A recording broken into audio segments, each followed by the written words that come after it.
If you've been thinking about wanting to start a podcast but not sure where to get started, I have some news for you. If you haven't heard about Anchor, it's the easiest way to make a podcast. Let me explain. It's free. There are creation tools that allow you to record and edit your podcast right from your phone or computer. Anchor will distribute your podcast for you, so it can be heard on Spotify, Apple Podcast, and many more. You can make money from your podcast as well with no minimum listenership. It's everything you need to make a podcast in one place.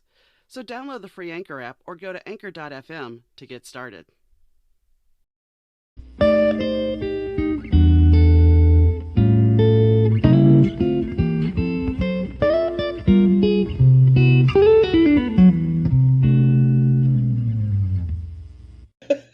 Hi guys, Donna here with the Better 2 podcast.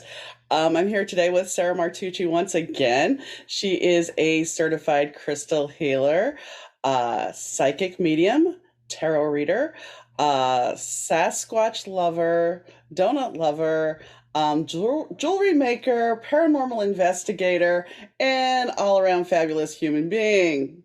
And I'll take it. And she also does the Messages of Hope on Facebook Live, usually either Friday or Saturday. Have you decided on a set date?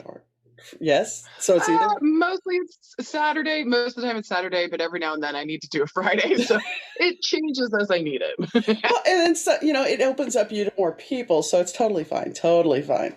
I appreciate you coming back. I guess the question, because I'm going to jump right in from our last conversation because I did not ask, and I should have. But I guess because I already knew the answer, I didn't follow up.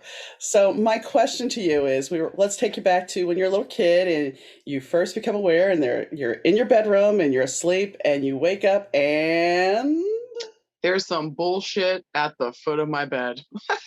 It was actually really scary. It was the first time I remember seeing spirits. So this is my first recorded in my brain moment where I physically saw spirit. Now I don't see them physically anymore, thank Guy Fieri, because I just can't. It's too much. It's too much for me. I don't know about anybody else, but just all the alarm bells go off. And I also go more into depth in this in my third episode with Makeup and Mediumship, or actually my second episode. So yeah, if you guys are wondering the ins and outs, let's tune into that. But yeah, long story short, there was a dude standing at the end of my bed, and he was wearing this weird floppy beanie hat. He looked like he was wearing a pirate shirt, kind of. It looked linen, but all fucked up. And then he was wearing pantaloons. I don't know another word for it, but they were stripy, and he didn't look like anybody I had ever seen in this time period. So he didn't look like anybody I knew and didn't dress like anybody I knew. And when he went to go speak to me and talk to me, water kept pouring out of his mouth. I was scared absolutely fucking shitless. I didn't know what to do. I was 5. So, and on top of this guy was reaching for me. So I know now, looking back, he was just looking for help.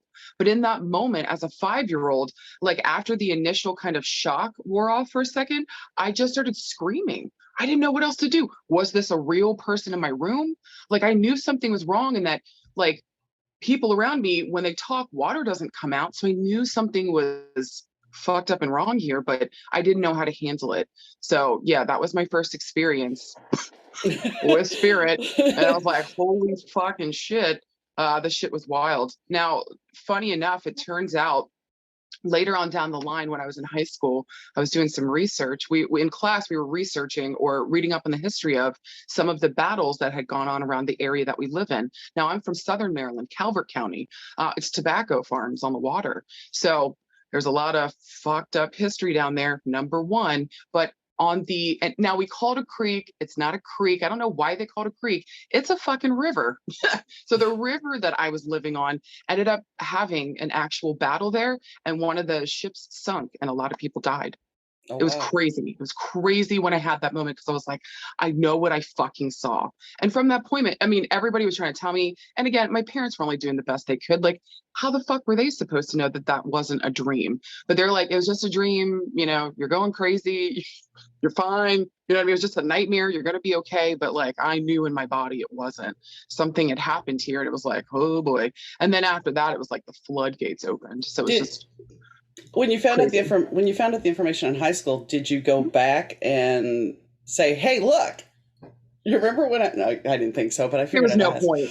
Yeah. There was no point, because they just would have been like, "Oh, maybe you had a dream," and it all would have gone back to somehow I'm crazy, or I'm making this up, or maybe I'm looking for attention, or whatever it was going on that I was being accused of. So I was like, at that point, I understood in my teens, there was no point talking about it to, my parents, because they just like, my mom's actually pretty open about a lot of this stuff, but like, yeah, my dad would shut it down in a second.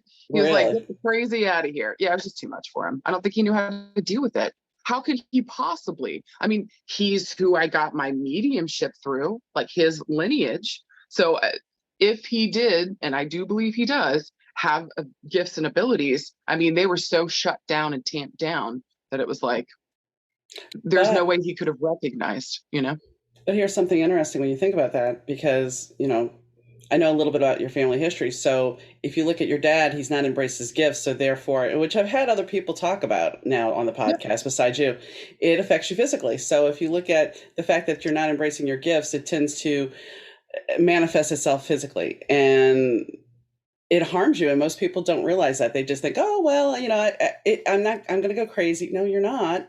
This is actually something real. Yeah. Lynn, the lady I interviewed, I guess third podcast, she sees energy. Mhm. And people, once again, it goes back to, oh, you're crazy. No. Why do you have to be? If you can believe in Sasquatch and Bigfoot, if you can believe in ghosts, if you can believe in UFOs, why does anything else that's unexplained have to be crazy? You Right. know? Well, that also ties into like subjects I've been covering too, in terms of mediumship. People with psychic gifts and abilities and mediumship abilities.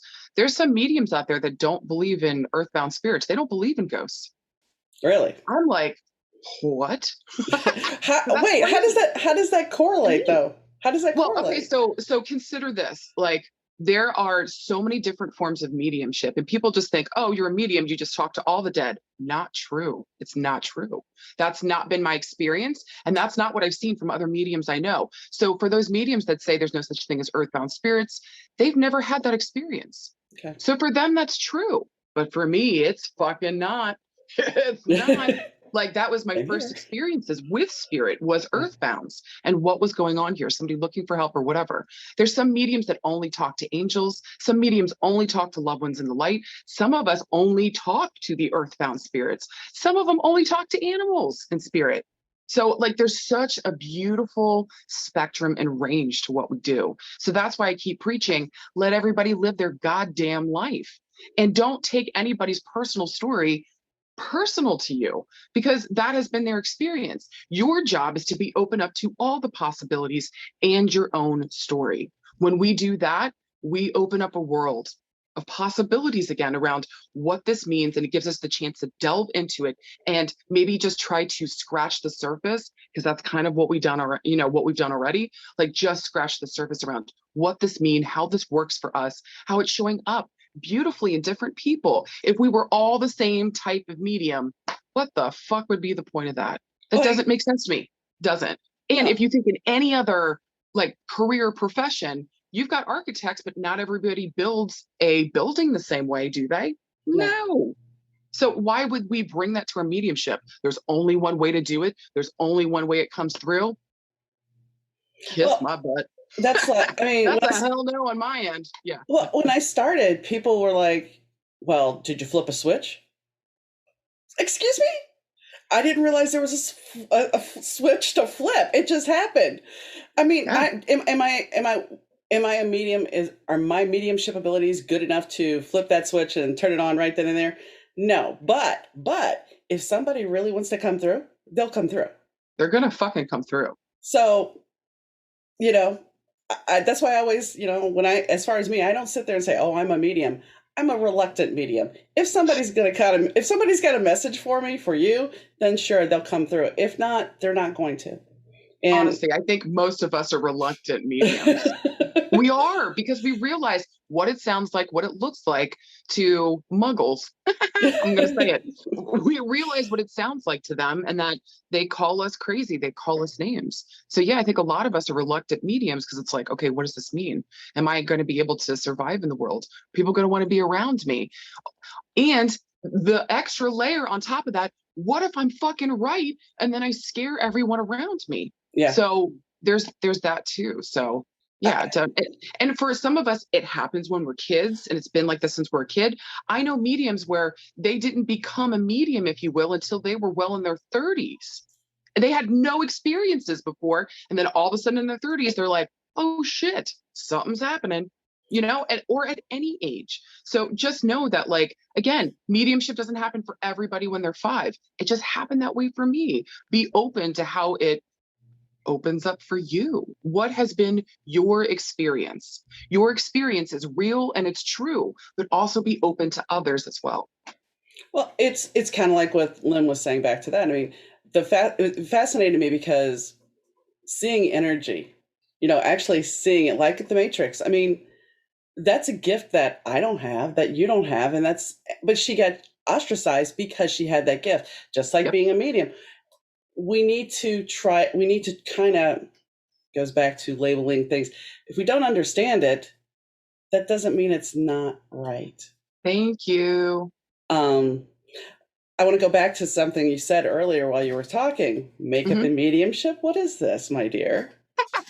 Makeup and mediumship is I guess, a series now that I've started.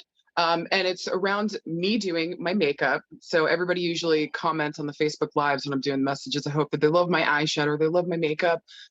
So we get a chance to create this series and sit down, and I'm doing my eyeshadow with you. I'm showing you how to do your makeup, maybe the way that I do. And I'm not a makeup artist. I'm just fucking around with makeup. So come have fun with me, and let's talk about mediumship and psychic abilities and what this has been for me and maybe my experiences. Let me share this part of myself with you in hopes that maybe you open up to the possibilities of what else it could mean.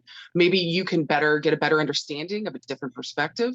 And I'm hoping eventually to do makeup for other mediums and talk about their experience too. And it's not just mine, it's all of ours. My hope is with makeup and mediumship that not only am I creating community, like a better community, but we're also really good with each other, and we're respecting what each other's stories are. And we understand that there's so many facets to this incredible gift that we have, that can we just come together and celebrate? And it's okay to make mistakes, and it's okay to fuck up, and it's okay to not get things right. Come right back to the table and keep doing what you love to do, or what's calling to you in your soul. So this is kind of like, we were kind of, flipping it around in the, messages of hope, over the summertime. Everybody kept saying, I want to see you do your makeup. Will you do videos on it? And then makeup and mediumship just started. So I just put out the first video. If you guys want to check it out, because I just wanted to test the waters and see if it was even viable or good. But the response has been incredible. So officially the series is going to start on May 11th at the next new moon. But yeah, if you want to check out the very first episode, head on over to my Facebook page, or you can even go on YouTube, just look up my name. And that first episode is already posted up. Okay. So yeah. Which we are streaming on YouTube. It did actually work. But you actually segue perfectly, because you're talking about, everybody coming back to the table. And that's something I think that is lost now. We need more empowerment. We need to be more unified instead of and I mean, being in lockdown, we have become somewhat antisocial. This is our form of socializing is this, but we need to step back and try to empower other people, and support other people. And it's a hard thing to do. And that's something that we were going to talk about today. It was body image and empowerment. How do you see yourself empowering other people? I know with the gifts of hope you do, and I know most likely with this, your soul and your spirit is so vibrant and you're always energetic. How do you feel when you're helping other people? Oh my God, it's the best feeling in the entire fucking world. It's been the only thing. And listen, y'all, I've done a lot of drugs back in the day. I've done a lot of fucking drugs and alcohol, and I had my moments. All right, y'all, I went to college and then some. Like, there's no high like helping another person and letting them know, empowering them, reminding them where their power lies. But first, before I could do that for others, I had to do it for myself. I had to do it for myself. So So for me, when I get to help other people and empower, it's also a healing thing. I feel as though it's like a twofold gift. When I'm helping another recognize their gifts and abilities and where they're empowered or loving themselves in some way, shape, or form, it also helps me to reflect back and continue to do that work with myself, see how far I've come, and then continue to keep going. Because I don't think that journey is ever done. I hope it's not. It's one of the most beautiful ones I've been on my entire life. I want to continue on that journey and I want to continue to get better. And it's just like this feeling of absolute freedom. I forget about everything else that's stupid and bullshit and mundane, whatever the fuck's going on, when I get to turn around and help another person and focus on them and help them get right and good with them. And again, it reminds me to get back to myself, to bring it back home when all this other bullshit's happening around me, get back home and take care of myself. It's beautiful. Did I even answer your question? Yeah, you did. You did. Because, I mean, the thing is, you know, the one thing I think that we lose, especially as women, and we put ourselves in relationships, we tend to lose ourselves. And, you know, for me personally, you know, well, you know this, I'm on a journey of rediscovery because after 17 years, I'm suddenly having to reestablish a life. Reestablish my personality, reestablish myself as who I am. And there's something empowering in that, but there's also something very scary. And I know a lot of clients that you read for, same, you know, even in my reading past, you still have these clients that are like, well, am I going to change my job? Which is an empowering thing because usually you want to change that job because you are feeling downtrodden, you're feeling like you can't handle it. Same thing with a bad marriage. And I don't think we really look at it as an empowerment. But when you step away from a situation that is either toxic, abusive, or just not resonating anymore, you're freeing yourself and you're empowering yourself. And I think more people need to be honest with themselves when something doesn't seem right in their gut. Oh my God, how many of us disregard our intuition on a daily basis? And I'm telling you what, y'all, if you count how many times you do that and it comes back to bite you in the ass, maybe you would start to recognize that, hey, I'm onto something here and I need to start listening to myself. And yeah, man, listen to yourself for fuck's sake. You know best. You genuinely do. You know best. So if you're coming to me for a reading or whatever, it's usually a validation and a helping you to recognize and see, hey, look, you already knew. Like, this is really important. Bring it back home. Yes. We're also taught from a young age, and especially being women, that we look up to, you're not complete until you have a partner. You're not complete until you have a partner. Or a baby. Or a baby. Yeah. There's these weird milestones that you're not complete as a woman or a person if you don't get these things. And it's absolute bullshit and insanity. It is crazy. Our first lesson should always be, boys, girls, I don't care, non-binary, it doesn't fucking matter. Every single one of our first lessons should be, what do you feel? What are your emotions saying to you? How are you taking care of yourself?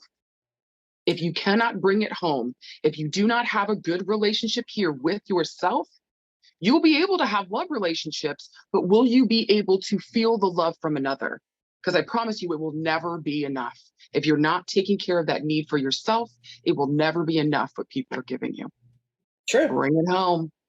It's true. And you know, that's the thing, when, especially if you have a lot of childhood trauma, you don't know how to take care of yourself because in some cases you were taking care of siblings, some cases you were the parent, some cases you were just trying to maneuver. And without those tools, how do you cope? We teach education in school. We teach, you know, basics.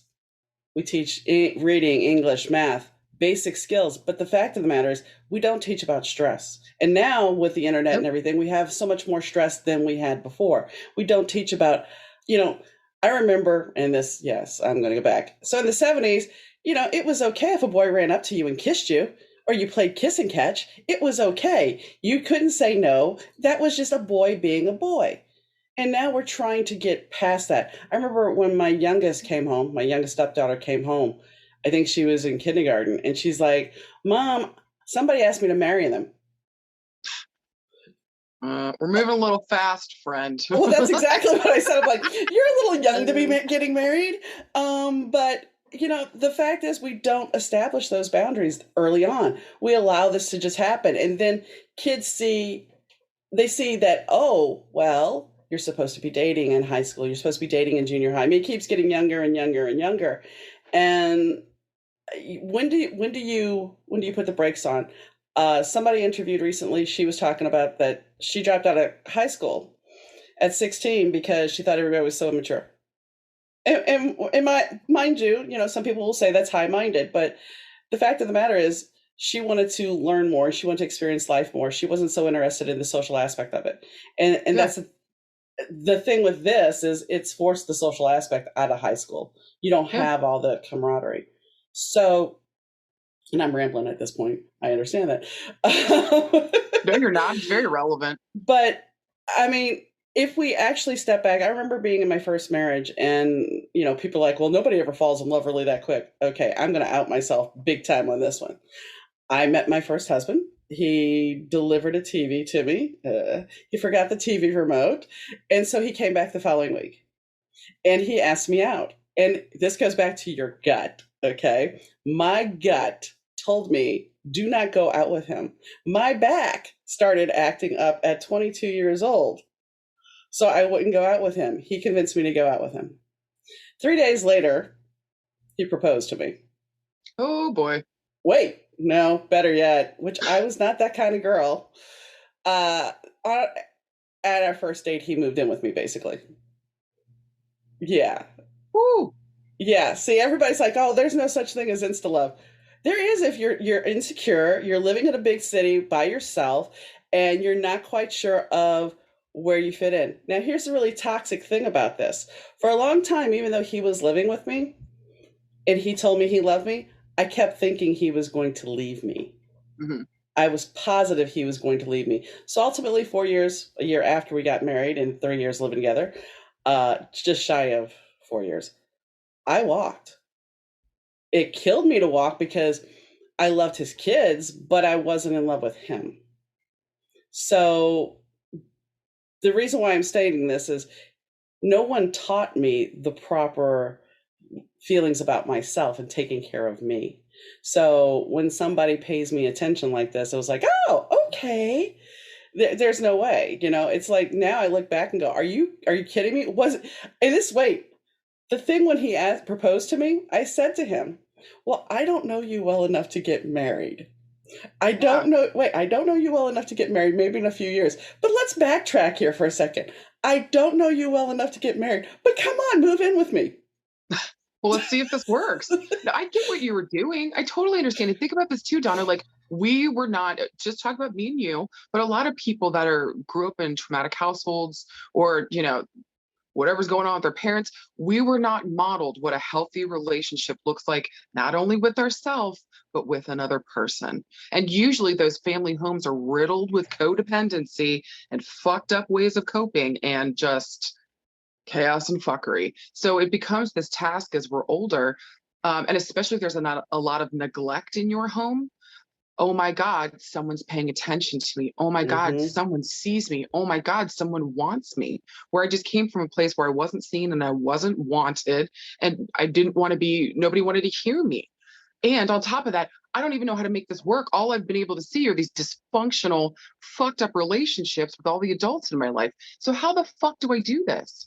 I Yeah. would say fucking forgive yourself for that one. Oh, You were doing the best you could with what you fucking had. Shit. And I'm proud of you for fucking walking away and being honest with yourself. Shit. But there's two things you'll also be amused by. So one day, another out thing that's not really good. I had some acne, and my mom had she was a pimple popper. And I was complaining that it hurt so bad. So she tells me at 17, she's like, well, don't ever have kids. And I looked at her and I said, I won't. She goes, what do you mean you won't? I said, I'll either adopt or I'll marry somebody that has kids. She just looked at me like I was crazy. Well, I'm 22 years old now. I've hooked up with this guy who's got kids. Yeah. And because of my experience with her as a mother and my stepfather being not the greatest step parent, it taught me how to be a better step parent and a mother. 2 of the kids I had. That's the way you chose to take it. Yeah, because it is always a choice. exactly. So I want to commend you on that choice of wanting to do better because of what you grew up with and you knew how harmful it was to you. Well done, Donna. Well But done. see that's the one thing, and I would advise anybody to do this is if you have a life lesson such as that, Mm, whatever your life lesson is, if you can look at your life lessons and then see how it portrays into the next challenge that comes up, that's very similar, that has similar characteristics. Look at what you learned and try to incorporate it to make it better, yeah. to make that, and that's how you evolve, and that's always what I've done. It's not been something that it's like, oh well, this happened, it's like, oh no, wait a second, this happened before, let me see what I can do to change it. Yeah. And that in itself is empowering. I mean, and I think that's where we back to the intuition thing. If we don't listen to ourselves, we lose that. Promise. Promise. When you start giving away to other people, your validation, your respect, your esteem, anything, your fucking cookies you just baked. No. Yeah. I made those for me. These are for me. These are for me.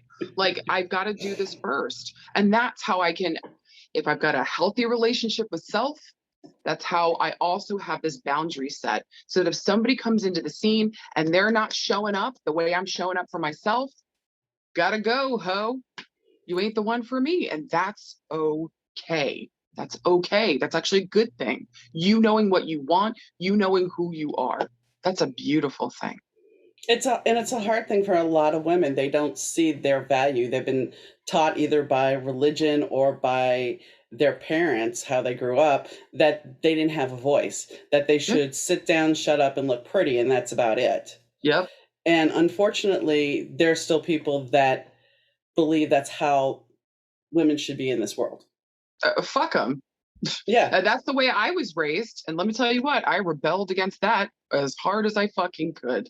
I wasn't having it. Now, doing my makeup and my hair and all that stuff, day one. That's been me since day one. Yeah. I like the whole thing with that. I love it. It's so fun for me. For me, it's like the equivalent of painting. Just the canvas changes, either my face or if I'm doing makeup for another person, you know? So, but yeah, that was definitely drilled into me that I needed to. And my mother is, was a PE teacher and she taught physical education classes and helping women exercise and like get skinny and my dad was huge into athletics and my dad had a certain idea around the way that women should look. I was not having it. And I've had weight issues for as long as I can remember, like literally since I was a child. So I think it was I was miserable and I was unhappy. And it was also being modeled around me that food was a way to self-soothe. But Yeah. also it was my rebelling against fuck the way that you want to see me be. Fuck the way trying to make me into something that you think is hot. Fuck that. How about what I think is beautiful? How about my personal beauty? Yeah, I fucking railed against that hard. It was not fun. It Well, was not good. And there's a lot of trauma packed into that too. that's the thing. And you know, and I know you've heard this comment, oh, you'd be so much prettier if you lost weight. Fuck You want to you. get punched in the face real quick? Go ahead, say that Here's to an me. interesting that you talk about the trauma of it. So my mom would always be telling me that. She would tell me that all the time. And at first she wouldn't let me wear makeup, and then finally I got to wear makeup and I loved makeup. And when I moved out, so I got tossed at 18 right after my 18th birthday, about 2 weeks. So I move out and she had made threats. The day after I move out, she calls me back, says you can come back home. I'm like, oh no, no, no, no, no, no. My friends have said I can live with them. I'm living with them. So I lived with them for a year and a half. Yeah. During that time, I went from 185 pounds down to 130. Mm-hmm. And it wasn't that I was starving myself. We were eating junk food, and I was working at Chuck E. Cheese, so that should tell you something right there. You were having lots of cheese. Lots of And cheese, pizza. and every night we go to the Kroger or the grocery store and get Yeah. 2-liter Coke and Doritos and Oreos. So this was not a healthy diet and fast food but I lost weight. So I come back home, and my mom's like, well, you've lost too much weight, you look gone. What? So then I went even further to rebel and decided I'm dyeing my hair jet black. I'm living in a conservative town at this point because Shreveport at that point was very conservative. Dressed all in black, get followed around the grocery store because I have a big black purse. And then, and this is bad on me, Then I'm in a band, and this guy one night, him and I, the guitarist, we sit there and we're talking, and he tells me, "You know, you'd be so much prettier with light hair." It goes back to being that damaged girl. And I'm like, "Oh, really? Okay, let me go spend $80 at the salon, and I'll be a strawberry blonde." And guess what? I got the guy. Whatever. I would like to slap me back then, but But just you were working from a place, you had just come out of a trauma-filled home where yeah, this mother was telling you and directing you what you looked like. And so you were replaying that relationship yeah. with these people in the outside world. Yeah, mama, that makes total fucking sense. Forgive yourself for that Oh, shit. I Good. have, and I look Good. back and I go, it's something I told some people yesterday. It's like I look at my life and not even talking about that aspect. When I'm as a writer, I can write now as a single woman, a married woman, a divorced woman, a married again woman, a widowed, which I hate that word, and now a single woman again. And no matter what that trauma was, that allows me to be a better writer because I have those experiences to pull from. So Oh, I yeah. forgive myself for that stuff, but it's just one of those things where it's like I look back and go, okay, where was my power at? I didn't have it. Now I have it, and I see what I can do. So I think I hear you. that's the key takeaway there. And just like Oh, you, yeah. I mean, you moved across country. That's something I know you and I have both done. People are like, oh, I want to move somewhere. I want to move somewhere because it'll be great and everything will be different. Well, what? No, no, no. You take yourself with you. So unless you're willing to change while you're there, you're still gonna have some of the same stuff. Oh, I promise some of the same stuff's going to follow your ass. You're just going to find it with a new group of people in a different setting. So And you what are might, you willing to face around yourself? Because hear me now, our trauma and what happened to us and the way that we were brought up, that's not our fault, but our healing and our consciousness around our issues is absolutely our responsibility. Is that a bullshit exchange? 100%, but that's the fucking way it is. well, it's the truth because 10 to 1, when you move to that new place, guess what? You're gonna find people that are shades of the exact people that were pushing your buttons and driving Yes, you nuts. promise, promise, promise. And people don't think about that. They're just like, oh, I'm just going to move away and everything's going to be perfect. I remember having those thoughts in high school because I was changing schools my junior year. We were moving up to Shreveport, and I was like, oh, this is great. I can be whoever I want to be. I can just slack off the rest of the year in school. I didn't fail, but I slacked off. I mean, it was like, it doesn't matter. Next year will be just wonderful and perfect. No, idiot. Hey, it's not that way. So I mean, I wish people could realize that while it's fun to move across country and you can Yeah, experience things, you're still taking you with you.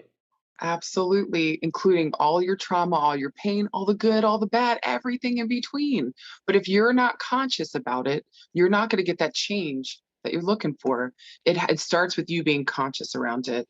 You maybe also too being able to sit down and be honest with yourself around what's going on here and the part that you play in it now, right? Yeah. So it's like, okay, where am I perpetuating some of these relationships to? Where am I unconsciously taking part in these? Probably from a space of trying to heal it and just trying to fucking understand and looking for that resolution or looking for that thing that I didn't get.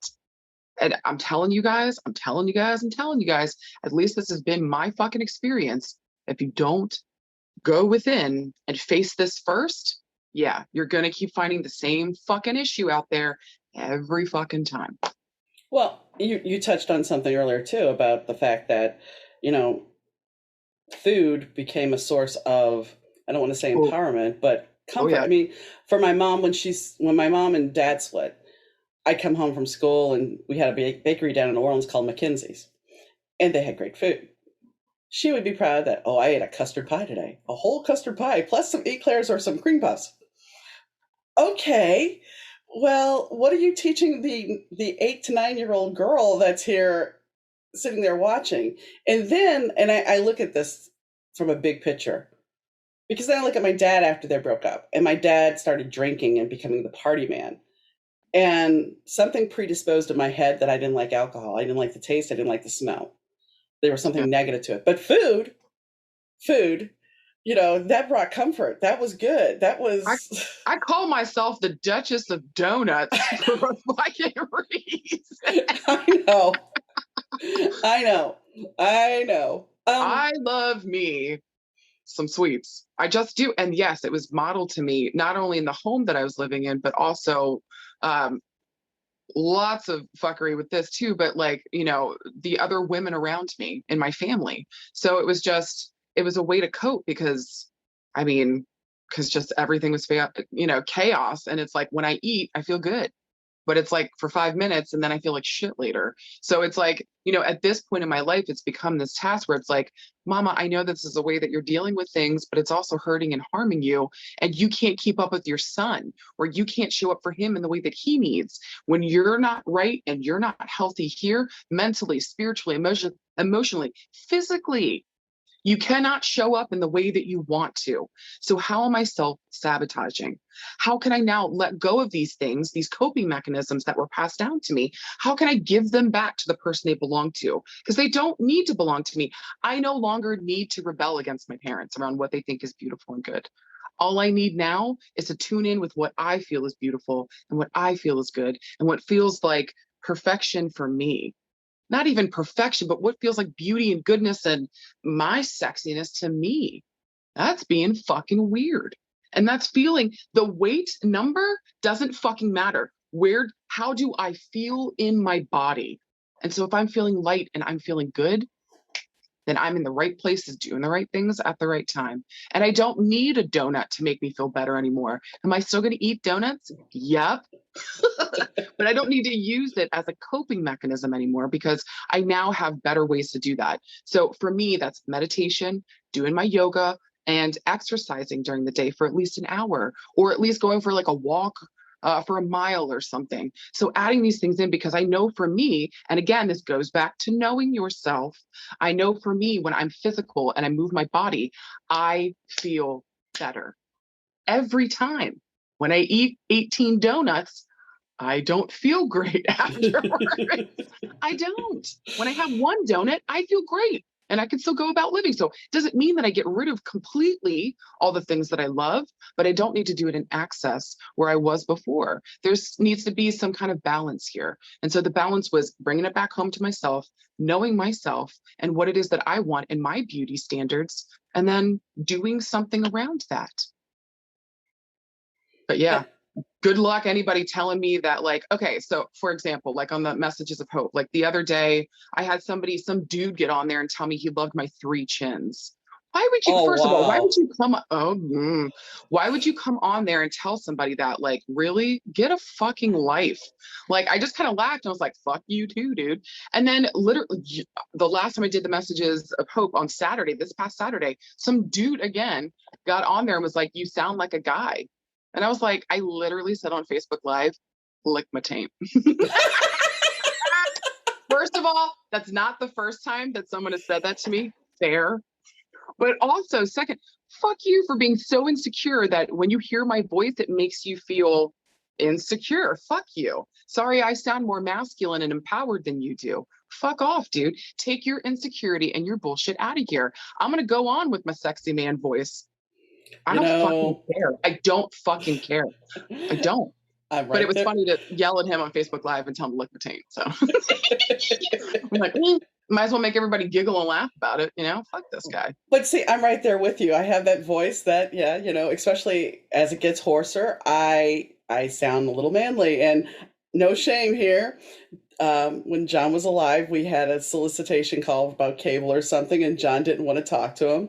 He's like, "You handle it, put it on speaker," and I dropped my voice a little bit more, and yeah, and they're like, "Hi, Mr. Such and Such," and I'm like, "Yeah, hi." I mean, if they want to believe it, go for it. And I've had people call and say, um, "So you're the man of the house?" Yeah, Yes, yeah, I I'm the man. fucking am. I mean, a couple of times I've told them no. When I was younger, I would get ticked off about it. Now it's like, you know Oh, what? yeah. Kathleen Turner and Demi Moore have deep voices, so screw you. I'm okay Number with it. one. And like number two, yeah, fuck you. I've Yeah. got a sultry, sexy voice that people love to listen to. People pay to hear my voice. Yeah. So you can come in here with your 2 cents around it sounded manly.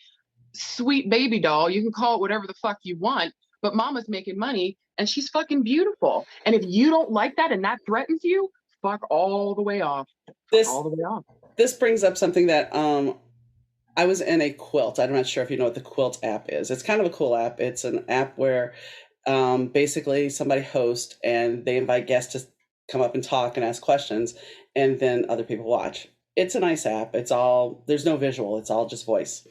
And I was on one with Atlanta Taylor Cadenet and Amanda Cadenet, and they were talking about body issues. And Amanda was talking about how kids, and I know you're going to say how this is a weird segue, but it makes sense, at least in my mind. Amanda was talking about how kids are watching porn at like a really young age, and that this is setting parameters for guys, because I think she said they start watching porn at like 8, which is kind of scary to, yeah. Anyway, but she says this is kind of setting up the wrong parameters for kids because they're expecting bodies to look a certain way and everything else. And I mentioned this in that chat, and I'll say it here too. My first husband sat there and said, "Well, you don't have a Playboy Poussoir." We'll say it that way. I'll be a little polite. What the fuck does that even mean? And at 22, yes, that stuck with me. Like, is there something deformed then? I mean, that doesn't even make any sense. And how could you even say that to the person that you allegedly love? Can I interject real quick? Go ahead. Go right ahead. When guys do that, when they say to you, like, it doesn't look like the way I expected, or it doesn't look like what I find hot, or whatever the fuck their fucking issue is, that is their insecurity. They are trying to make you feel less than them because they have insecurity issues. And it's a slow but steady breakdown of your energy and your joy and the way that you see yourself. If any dude does that to you, I don't care, any dude, any female, anybody that you're in a fucking relationship with, if they start doing that shit to you, get the fuck out. Get the fuck out. Get the fuck out. Because absolutely not. I am made perfectly in the image that I am. Fuck you if you don't find it beautiful. Get the fuck out of here. If you don't want this, keep moving, you piece of shit, because I want me. And I know the way that I was made is perfect and beautiful. Yeah. Woo. Well, I mean, this is the same man who I buy lingerie. He's like, why'd you buy that? You know, it's just going to come off. Okay. And he also had phobia about touching himself. So there you go. That was woman's work. Oh, so, there's that. There's a lot to unpack there. Yeah, I'm not railing against him, but the fact of the matter is, when you're 20, fuck that guy. When you're 22, and you fall in love with 2 kids that are brilliant, that you love dearly, and you have this, and slowly but surely, you know, he decides we're going to move from Dallas, where we had a support system, to Indiana, where we know no one, where my mom died. We're going to move to Indiana. So the isolation begins. I mean, you don't really think, you know, looking back, it's like, I see how he was crafting this.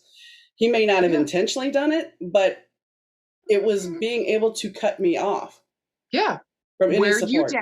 Wear you down enough that you wouldn't be able to leave or feel confident enough to do anything for yourself, and then isolate you. That's actually quite scary. That's very scary. And I'm very lucky and happy. I feel lucky and happy that you made it out, genuinely, because I get to know you and be with you now. I realized, well, the kids were 8 and 10 when I left, and I realized at that point, it's like, they're going to eventually not need me. And if I continue this, because I had gained a ton of weight, not as much as I've gained with John, but that's for different reasons. But I gained a bunch of weight at the time, and I was not happy with him. I was a radio jock in Indiana, which was cool, but it still wasn't enough. And I felt like my life was stagnating. And I came back from being in Texas, and I tell him, I said, my life is stagnating. And my friend at the radio station calls and says, hey, I got a job for you. So at least I have a job now. That's Chloe. And, hi, Chloe. And I mean, it started getting me motivated to leave him, because within 6 months I walked, and I hated leaving the kids, but it came down to I'm not their real mom, even though I still say I'm their mom, and people are like, they're they're not your kids, whatever. That's a whole nother kettle of fish that people don't respect you. If you adopt somebody, they're your kids. But if you're a step parent, they're not your kids. That's bullshit. I know, because if you love them, you love them. But I went through this for years. Right. But my whole point is, it took a lot of empowering to be able to do that. And if you're in a situation similar to that, or a situation where you know your marriage isn't healthy and you don't know how to get out, and there is potentially abuse or something in there, find a way. There's RAINN. You can go online and find, excuse me, Chloe, you can go online and find something to help free you. I mean, if you know in your gut, this is not a good situation for me, get out. You have to. So you can add to that. I have to feed her something because she's going to bite me otherwise. Or she's going to eat you alive on Facebook Live. Yes, the demanding. Yes, to the best of anybody's ability. If you're going through a situation like that, like, find where your support system is, or find a support system and do what you can for yourself. Like, yeah, it's terrifying because all this stuff goes through you. And especially if you've had a trauma background, grew up in a family where this stuff was done to you too, this might just feel normal. Oh, exactly. Exactly. When I look back, it finally took, if a friend of mine would not have said to me, "You are more than living in a small town with 2 kids," I don't think the warning flags would have went off. Even though when we got married about 6 months before the whole DJ thing. Yeah. And my mom came to me in a dream beforehand, and she's like, "I got to tell you something." I'm like, "You're dead. Go away." She's like, "No, I got to tell you something seriously." Like, get out of here, dead lady. One of the kids with her, and I'm like, "No, I'm done. Just go away." And I wish I would have listened, because I'm sure she would have told me, "Don't marry him," because the cake collapsed. He almost didn't make it. The minister couldn't get the book. He didn't have the right book. And to top it off, this is really the 100% truth. Guess who he said his vows to when he said them? He didn't say them to me. He said them to the minister. That should have been real key right there. When John and I got married, John looked at me. He had tears in his eyes. We wrote our own vows, everything. It was beautiful. When the first one, who will remain nameless, he didn't even look at me. Yeah. So if you feel this in your gut, and this was not where we're going to go today, but if you feel it in your gut that you need to get out, and this is about empowerment, get out. If someone is telling you you're worth more than this, don't listen to the detractor at home, and don't sit there and say, "Well, there's no way I can go." Because I've talked to several people now, and I'm talking to more, and there's so many stories of how to empower yourself and motivate yourself and make the changes you need. Whether it be weight, whether it be a relationship, you need to find that way. And I've watched you grow. I mean, when we first met, you were so desperate to, and I don't want to say desperate, that sounds bad, but you were. I mean, you wanted a kid. You wanted to have a baby. And, it took you getting out of the toxic situation you were in with your family to be able to do that. So you empowered yourself by moving across country. Granted, you came back, but not in the same situation. No, not in the same situation at all. And I think, it was something I so desperately wanted. And at that point, I'd kind of given up, because I was like, I guess it's just not going to happen. The doctors told me it probably wasn't going to happen because some of the medical issues that I have. And I was able to relax enough out in Oregon and heal enough because of the therapy work I had been doing, like intense therapy work, and really facing myself and trying to make these changes in my life. I think that my body was able to relax enough, and the healing was deep enough that my body was like, okay, we can actually handle this. We can do this. And so Leo showed up, fucking changed my life, changed everything. It was amazing. It was amazing. This one thing I had really wanted actually did come to fruition. So, but it was also because of the work that I did. And I know that it's easy for us to say, "Oh, I'll just lose the weight," or be empowered. And I know you're not saying that, but I also want to say out to everybody, like, we cannot account for all the different situations that are happening with that too. And for all the maybe extremes that you're in. Maybe it's gotten so bad to a point in a relationship where you don't have anyone around you. They've completely isolated you. You know this isn't good, and you feel utterly and completely stuck there. So just know too, we do recognize that there's a whole range of issues that goes with this. But if you're able to, if you're conscious enough to see the situation for what it is, take action. Yeah. Even something small, just do something towards taking care of yourself or doing what is right for you. And there's two little things to add to this too. If you find yourself saying "I'm sorry" a lot for no reason, that is definitely a sign of childhood trauma. Because Promise. I when I first moved out with my friends, one of them called me on it. She's like, "Why do you say I'm sorry all the time?" And I know and that's usually a trigger for that your self-esteem is not there, that it's going down. And I didn't realize it at the point, but I can tell now when I start saying "I'm sorry," that is one of my go-to words, because at a certain point when you were younger, whether you realized it or not, you most likely were constantly apologizing to your parents, and sometimes even to the point where that you even existed. Yep. And it's hard to rebuild from that, but you can. And another thing is the big little word of no. You get to a point where you are so used to appealing and pleasing everyone else that you don't say no. Yeah. And talk about your survival depended on saying yes and having no boundaries. Yeah. Exactly. And something about saying no is the most empowering thing in the world when you finally claim that mantle. Sometimes it could be the most beautiful, empowering, loving thing that you can do for yourself is to say no. And hear me, y'all, whoever's fucking listening right now. If somebody doesn't respect your no, if they don't respect your boundary, that's a fucking red flag. And you need to be absolutely 100% aware of it. Okay? Yeah. Okay. Yeah. I mean, I was in therapy and I had a roommate that was just pushy as anything. And my therapist is like, "Why don't you ever say no?" I'm like, "Because I'm scared she's going to beat the shit out of me." Now, and this is my friend. But once again, when you're not in a place, you pick people that are not healthy. So the first time she's like, "Do you want to go to the show?" I'm like, "No, I don't want to go to the show. I'm not walking. It's going to rain. I'm not going." She goes and gets pissed off, slams the door. Okay. Comes back. "You going to go to the show with me?" "No, I'm not going." Walks out, slams the door, leaves. Okay, fine. She comes back, doesn't want to talk to me, just blah, blah, blah. She got wet, by the way. It poured down raining. So I told you. So finally, finally, about an hour later, I look at her and said, "So how was the movie?" "Oh, it was okay." But I realized in that moment that it was very empowering, whether it's a friend, relationship or family relationship, saying that word when they are not doing, or they're trying to push you to do something you're not comfortable with, is important. Yep. Yes, it is. And it'll make your butthole eat your underwear when you guys start saying no. But like you've got to do it for yourself. Yeah. Honor yourself. Honor your own boundaries and say no. And when you start honoring your boundaries and you start saying no and you start thinking better about yourself, it's kind of interesting that when you say yes to yourself, your weight doesn't become such an issue.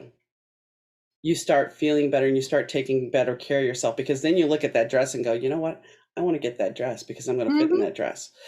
So it all kind of encompasses, but you have to work on your trauma, and it's not an easy thing, and it's not an easy thing to face. And it's something that, in all honesty, will be a lifelong journey. It's not something that you snap your fingers and go, "Okay, it's all better." Nope. Doesn't work that way. I wish it did, because believe me, I'd be snapping my fingers all fucking day long. I did have a guest recently who talked about how she avoids trauma, and I'm trying to remember. I didn't sleep well last night, but it was a very intriguing way how she steps back. She realizes she's off center, and so she tries to get back. She meditates a little bit and tries to get back to her center to avoid the triggers. So some people that'll work. Some people that'll work with. I get it.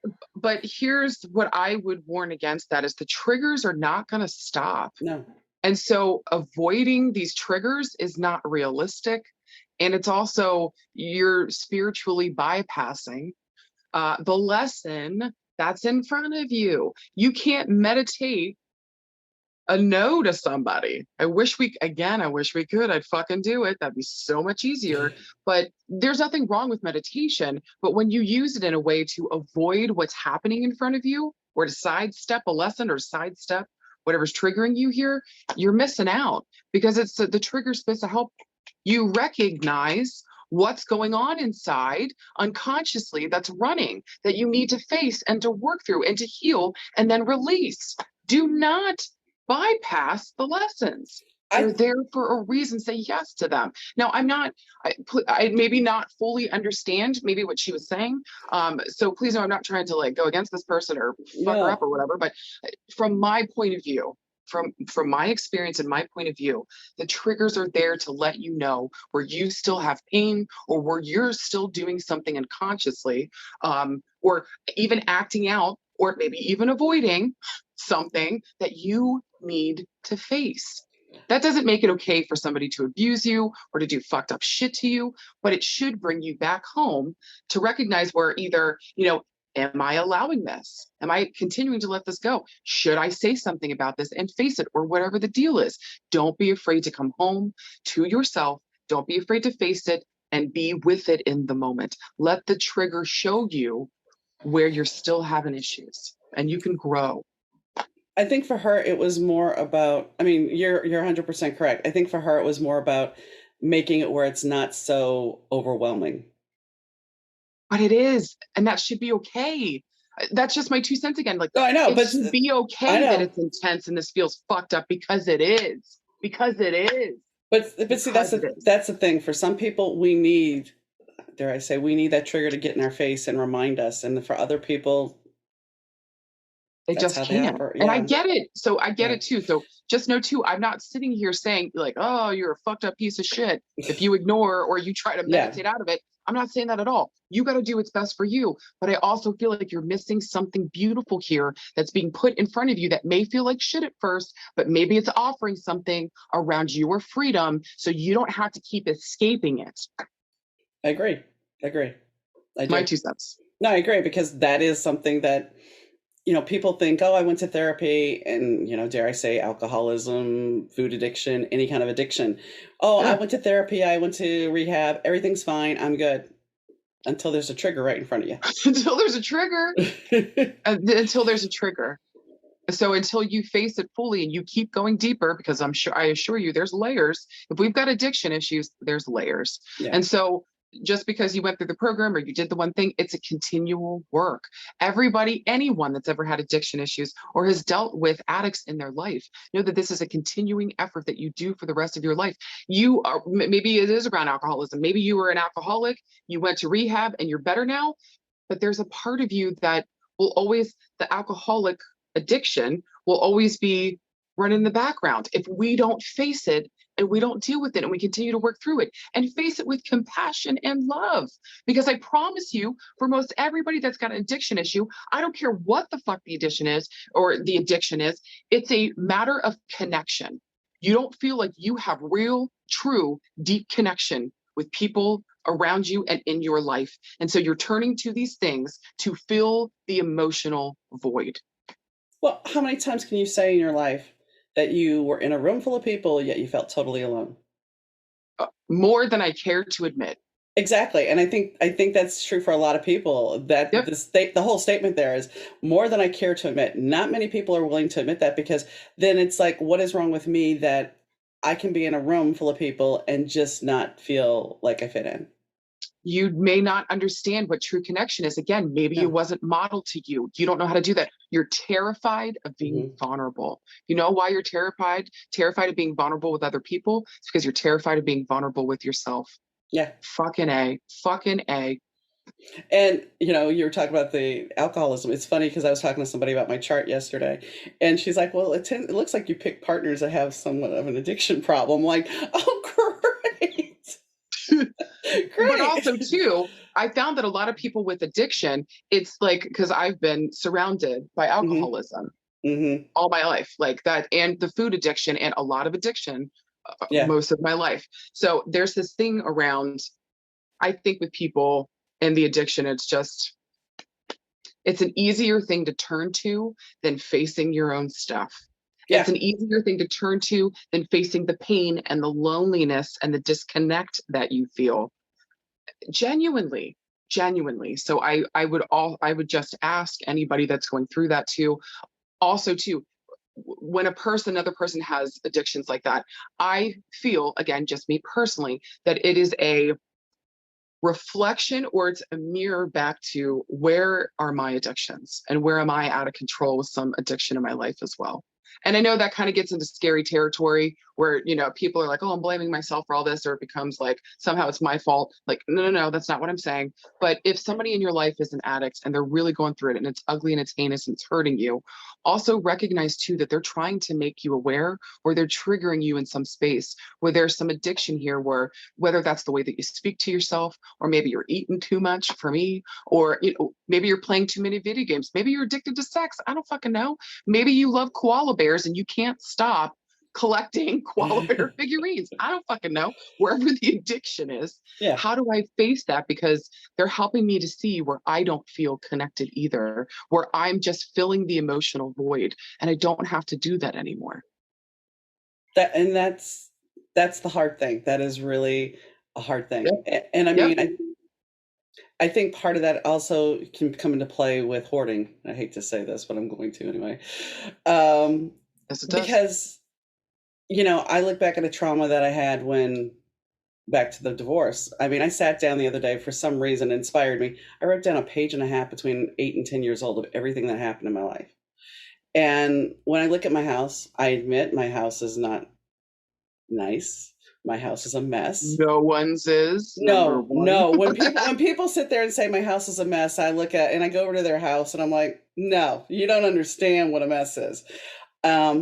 I'm not saying I'm a hoarder, but my house is very cluttered. I will say that.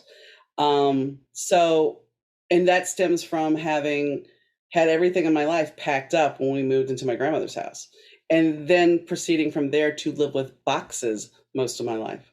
I've never been settled. I've always, as one of my friends who came over recently, she said, well, it looks like you're ready to move out or move in. You should finally find a place to settle. I've lived here almost 9 years, and it looks like I'm either moving in or moving out. There needs to be, I need to embrace why that happened. And it's not an addiction so much as it's because of the traumas. I'm trying to hold on to stuff that doesn't really necessarily mean anything. So I was just going to say, so much has been taken from you, Donna. Mm-hmm. So much in your life has been taken from you.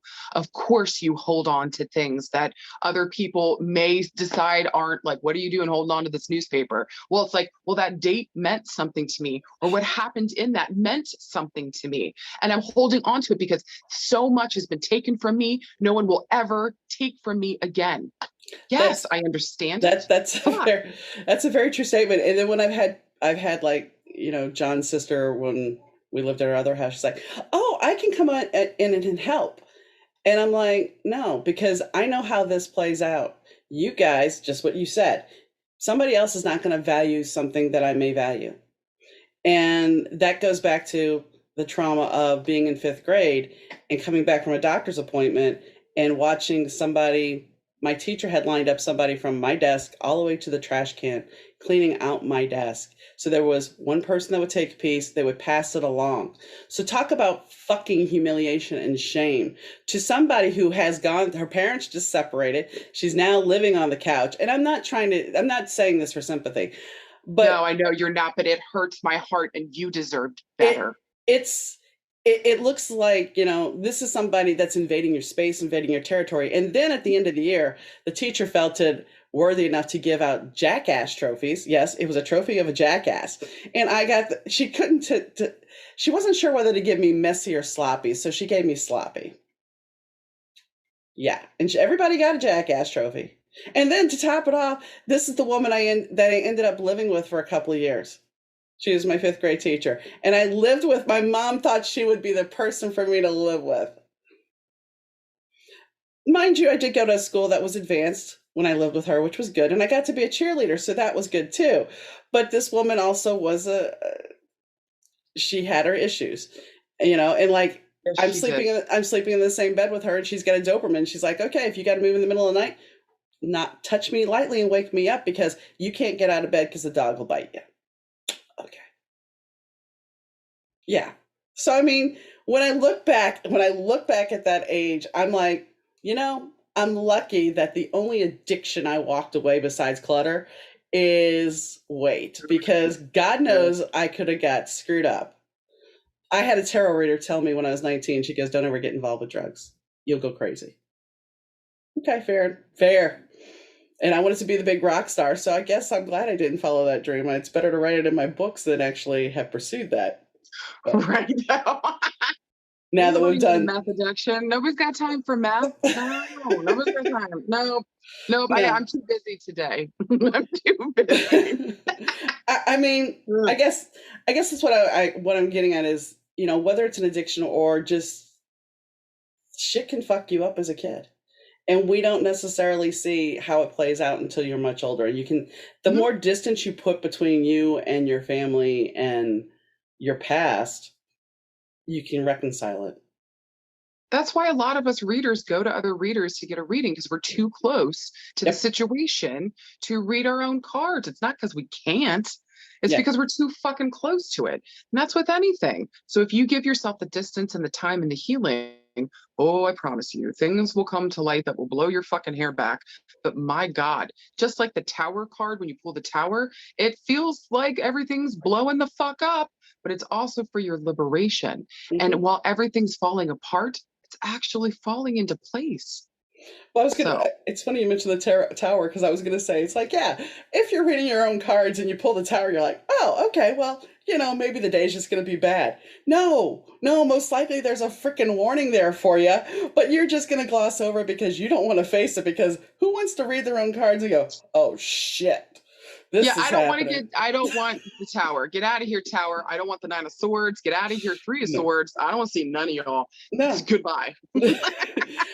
You know, the card that everybody dreads, the death card. It's like, well, no, that's my birth card. So I fucking technically, love the death card. yeah, It's badass, man. transformation. Transformations. Yeah, What's old and outdated and yeah, outworn needs to yeah, go so you can rebirth. yeah. Look, titty shimmy. Fuck yeah. Scorpio full moon today. That's what I'm fucking Oh, talking. yeah. Well, we should touch on that, even though most likely, you know, the actual podcast won't air till later. But yeah, Scorpio full moon. Are you feeling it? Yep. Yeah.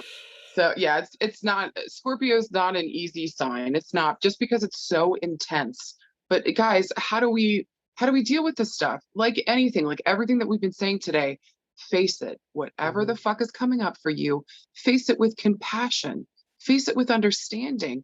Face it with the realization that whatever's being brought to my attention, not only can I handle this, but I can grow through this too. And maybe, just maybe, use whatever I've learned here to empower myself and to rebirth myself.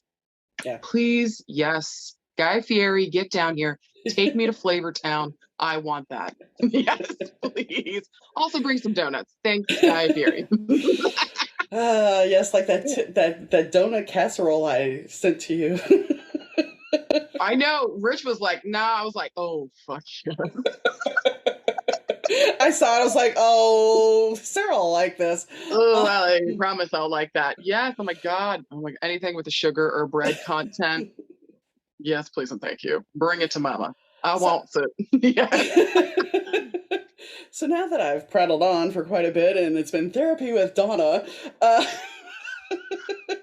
No, I it's hope. good stuff, Mama. We got to talk about these things. Who out there is maybe going through something like that and it's like, oh, what the fuck do I do? Maybe Yeah, they hear this podcast or they see this and they're like, oh, fuck yeah, this is actually really helpful. Thank you. Or maybe it lights off something for them. We're like, ah, fuck, I didn't think about it like that. So yeah, don't be afraid. Oh, also too, with the Scorpio moon, your vulnerability is your power. You guys getting the goosies or your nips getting hard? Because my nips are hard. Your vulnerability is your power. Straight up. fair enough. Fair enough. So, if they want to get a reading from you, where should they go? Oh, find me on Etsy. That's a good place. Eventually, I'm trying to get everything to the main webpage. It's my name.com, sarahmartucci.com. Or you can go on Etsy, just look for Sarah Martucci and the number 11, and that should bring up my page there. You can find me on Instagram at the official Sarah Martucci. Although I'm not much on Instagram a lot, Facebook seems to be where most of my business is generated. People find me the most on there. But if you go on Facebook and look up Sarah Martucci and the number 11, you'll find me, all one word. You'll find me there on Facebook as well, and you can catch all my ridiculousness on there. So your Makeup and Medium is going to be on YouTube as well as Facebook, correct? Yes, I'm going to be adding that to Facebook. I'm sorry, YouTube as well, and I'm thinking about adding the Messages of Hope to YouTube as well. So just trying to do it so that everybody can get access to this stuff, because a lot of people hate Facebook, and rightfully fucking so. Yeah, I wish I didn't need it for my business. Otherwise, I'd be like, fuck you too, Facebook. But at this point, that's where I mostly am. But yeah, I'm trying to get stuff on YouTube as well. And it's a good way to kind of check me out, see if I'm a good match for you. Do you like my style? Can you handle all the F-bombs that might be coming your way? Are you okay with my intensity? Do you resonate with that? So here for that too. Yeah, some people like the little love and light and very peace, and I totally get it. They need that. But yeah. Look, y'all, I'm definitely love and light, but we also do shadow work over here, and we smack bitches. So if you're ready for both, if you're ready for the balance, if you're ready for the Thunderdome, let's go. Yeah. All right. So Messages of Hope is either Friday or Saturday on Facebook, coming soon to YouTube as well. And the show is launching. Makeup and Mediumship is launching in May on May 11th at that new moon. So I'll be putting out the second episode, and I'm going to be doing it twice a month. More if I can do it, but at least because I still have a 2-year-old, and I'm doing, I'm working my business and stuff. I'm trying to put it out twice a month. So yeah, hopefully every other Tuesday you get a new Makeup and Mediumship episode. And yeah, thank you guys for checking it out, seeing what I'm about. And if you guys need anything, just send a message. I can also help you find where you need to go, or help you find the right reading for you too. Yep. Okay. Whoop, whoop. Let's see. I think that's going to be all for